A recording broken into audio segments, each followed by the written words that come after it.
Bike technician வணக்கம். நான் பேசுகிறேன். இது டிவிஎஸ் ஜூபிட்டர். இது என்னென்னா, எப்படி இந்த 2-in-1 காயிலுக்கு வர கரண்ட் எப்படி செக் பண்ணலாம் அப்படின்ற ஒரு சின்ன டிப்ஸ். இது ரொம்ப எளிமையாக இருக்கும். ஏன்னா 2-in-1 காயில் இருக்கிறதுனால எல்லா இடமும் ஒரே இடத்துல ஜங்ஷனில் வந்துடும் உங்களுக்கு. ஸோ மொத்தம் வந்து 8 பின் சாக்கெட் இருக்கும். அதில் 7 ஒயர் தான் இருக்கும். அதில் ஒன்றில் வந்து பார்த்திங்கன்னா சாவி ஆன் பண்ணோன்னே கரண்ட் வருது.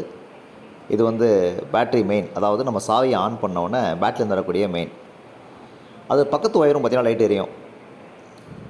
அது என்னென்னு பார்த்திங்கன்னா இந்த ஈக்கோ மோட் லைட்டு. ஸோ அப்போ வந்து அங்கேருந்தால் வந்து இந்த ஈக்கோ மோட் எக்கனாமி மோட் எரியுது அப்படின்றதையும், ஈக்கோ மோட் பவர் மோட் ரெண்டுமே எரியுது அப்படின்றதையும் நம்ம என்ன பண்ணலாம்னா தெரிஞ்சுக்கிறதுக்கு ஒரு வாய்ப்பு இது. ஸோ இந்த பேட்டரி மெயினுக்கு பக்கத்தில் இருக்கிற ஒயர் வந்து ரெட்டில் வந்து ஆரஞ்சு ஒயர் வரும்னு நினைக்கிறேன். அது லாஸ்ட்டில் ஒரு டயக்ராம் போட்டிருப்போம் உங்களுக்கு. அதை நீங்கள் பார்த்து தெரிஞ்சுக்கலாம். அது கிளியராகவே இருக்கும். இது வந்து பார்த்திங்கன்னா எக்கனாமி மோடு இங்கே இருந்தால் வந்து ஆப்ரேட் ஆகுது. அதுக்கப்புறம் அப்படியே கொஞ்சம் அந்த கிராஸில், அந்த எக்கனாமி மோட்லேருந்து ஒரு சின்ன கிராஸில் அந்த கீழே இருக்கிற 3 பின்னில் வந்து நடுவில் வந்து பார்த்திங்கன்னா செக் பண்ணி பார்க்கும்போது அது வந்து பவர் மோடு. ஸோ இது வந்து பவர் மோடு.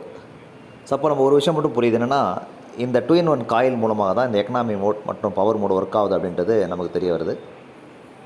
ஸோ மொத்தம் அப்போ 3 ஒயரில் கரண்ட் வர மாதிரி காமிக்கும் நமக்கு. ஒரு ஒயரில் வந்து பேட்டரி மெயின், 2ல் வந்து பார்த்திங்கன்னா இந்த ரிட்டர்ன் மெயின் சொல்லுவாங்க. அதாவது பவர் மோடு எக்கனாமி மோடு ஒரு லைன் இருக்கும். அதுக்கு வர ரிட்டர்ன் மோடுக்கு ஒரு சின்ன லேசான ஒரு எர்த்து கிடைக்கிற பட்சத்தில் இந்த பவர் மோட் எக்கனாமி மோட் எரியுது அப்படின்றத புரிஞ்சுக்கலாம் நம்ம. ஸோ மற்ற என்ன இருக்குதுன்னு பார்த்தீங்கன்னா, இன்னும் ஒரு மொத்தம் 3 ஒயர் பார்த்துட்டோம் நம்ம. இன்னும் ஒரு 4 ஒயர் இருக்கும் இல்லையா, அது என்ன அப்படின்றத பார்க்க போகிறோம். ஸோ அதில் வந்து 1 எர்த்து கண்டிப்பாக வரும். அது டிசிஐ சிடிஐ இருந்தாலும் சரி, ஒரு எர்த்து வரும். எனவே என்ன பண்ணுறோம், பேட்டரியில் வந்து அந்த கிளிப்பை மெயினில் மாற்றிட்டு வழக்கமான முறையில் நம்ம என்ன பண்ணுறோம், எர்த்து செக் பண்ணுறோம். ஸோ எர்த்து ஊற்றி பார்க்கணும், கலர் மாறி எரியும் நமக்கு. ஸோ இப்போ 4 ஒயர் பார்த்துட்டோம். பேட்டரி மெயின், ஒரு பவர் மோட் எக்கனாமி மோடு, ஒரு எர்த்து, 4 ஒயர் பார்த்தாச்சு. ஸோ மீதம் இருக்கிற 3 ஒயர் என்னவாக இருக்கும் அப்படின்றதையும் பார்க்குறோம். ஸோ அது என்னென்னு பார்த்தீங்கன்னா, பிக்கப் காயில் ஒயர் 2 ஒயர் வந்துடும். பிக்கப் காயில் எப்படி ஸ்கூட்டி பெப்பில் வந்து ரெண்டுமே டேரெக்டாக அந்த டிசிஐக்கு வருமோ, அதே மாதிரி 2-in-1 காயிலுக்கு ஸ்ட்ரைட்டாக வந்து பார்த்திங்கன்னா பிக்கப் காயில் ஒயர் வந்துடும். இது கனெக்ஷன் சரியில்லை, அதில் கொஞ்சம் அந்த கிளிப்பு கொஞ்சம் லூஸாக இருக்குது, ஒயர் கரெக்டாக வைக்கல. ஸோ இப்போ செக் பண்ணி பார்க்குறோம். ஸோ பிக்கப் காயிலையும் பார்த்திங்கன்னா அதே சாக்கெட்டில் செக் பண்ணிக்கலாம். லாஸ்ட்டில் 2 ஒயர், அதாவது ஒரு பக்கத்தில் வந்து ஒரு ஒயர் தான் வரும், ஒரு பக்கம் 2 ஒயர் வரும். அந்த கார்னரில் பார்க்கும்போது நான் அந்த ட்ராயிங்கில் லாஸ்ட்டில் கொடுத்துருப்பேன், அது செக் பண்ணிக்கோங்க. அதே மாதிரி மேக்னெட்லேருந்து வர இடத்துல வந்து இந்த காயில் சாக்கெட் ஒயர் வந்து ஒயர் மாற்றம் செய்யப்பட்டிருக்கும். கீழேருந்து வரது பெப்பு மாதிரியே பார்த்திங்கன்னா ஒயிட்டும் அந்த ப்ரௌனும் ஒயிட்டும் வரும். ஸோ மேலே வந்து ஒயர் வந்து மாற்றம் செய்யப்பட்டு இந்த இடத்துல பதில் சேர்க்கப்பட்டிருக்கும். ஸோ 4, 2, 6 ஒயர் பார்த்தாச்சு நமக்கு. ஸோ மீதி ஒரு ஒயர் என்னென்னு பார்த்தீங்கன்னா, இது வந்து டேரெக்டாக வந்து செல்ஃப் ரிலேக்கு போகக்கூடிய ஒரு எர்த்து. இது நிறைய ஸ்கூட்டர் டைப்பில் அப்படி தான் வந்திருக்கும், நம்ம பார்த்துருப்போம். இப்போ ஆக்டிவாலாம் பார்த்திங்கன்னா எடுத்துருக்கும், அதாவது சிடி கழட்டினா செல்ஃப் எடுக்காது. ஸோ அதே மாதிரி தான் இந்த வண்டிலையும் இந்த 2-in-1 சாக்கெட் கழட்டிட்டுனா செல்ஃப் எடுக்காது.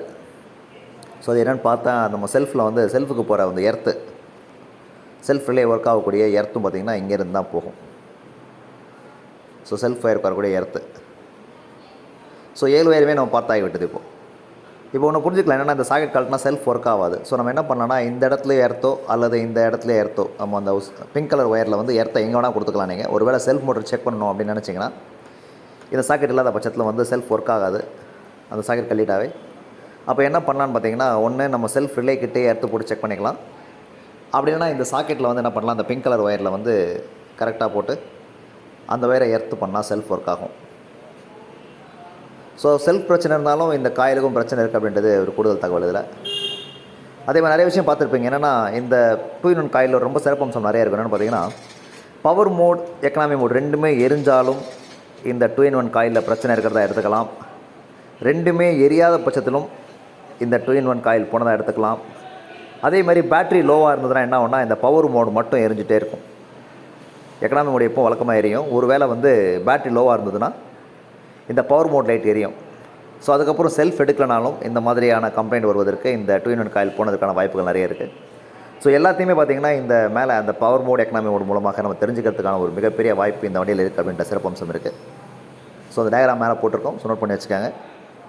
ஸோ ஒயரிங் கம்ப்ளைண்ட்டாக இருக்கா இல்லை அப்படின்றத நம்ம ரொம்ப சீக்கிரம் செக் பண்ணிக்கலாம். 3 ஒயரில் கரண்ட் வர மாதிரி காமிக்கும். ஒன்றில் வந்து இக்னிஷன் ஆன் சாவி போட்ட லைன் வரும். மற்ற பவர் மோட் எக்கனாமி மோடில் வந்து எல்இடி டெஸ்டர் போட்டிங்கன்னா ரிட்டர்ன் கரண்ட்டில் எரியும். ஸோ 3 ஒயரில் கரண்ட் வந்துருச்சு அப்படின்னு சொன்னாவே நமக்கு வந்து ஒயரிங் கரெக்டாக புரிஞ்சுக்கலாம். அதே மாதிரி பிக்கப் காயில் ஒயர் ரெண்டுமே இங்கேயே செக் பண்ணிக்கலாம். அதே மாதிரி எர்த் ஒயர், அப்புறம் வந்து செல்ஃபுக்கான எர்த்தோ அதையெல்லாம் பார்த்துக்கலாம் இங்கே. ஸோ பெரும்பான்மையாக இந்த வண்டியில் கம்ப்ளைண்ட் வந்துச்சுன்னா, ஒன்று ஒயரிங்கில் வந்து அந்த இக்னிஷன் ஆன் மட்டும் பவர் வரும். ரெண்டாவது அப்படி கரெக்டாக வந்துருச்சுன்னா இந்த 2-in-1 காயில் வந்து கம்ப்ளைண்ட் இருக்கும். பெரும்பான்மையாக காயில் மாற்றுற மாதிரி நிறைய வண்டி அமைஞ்சிருது. நன்றி, வணக்கம்.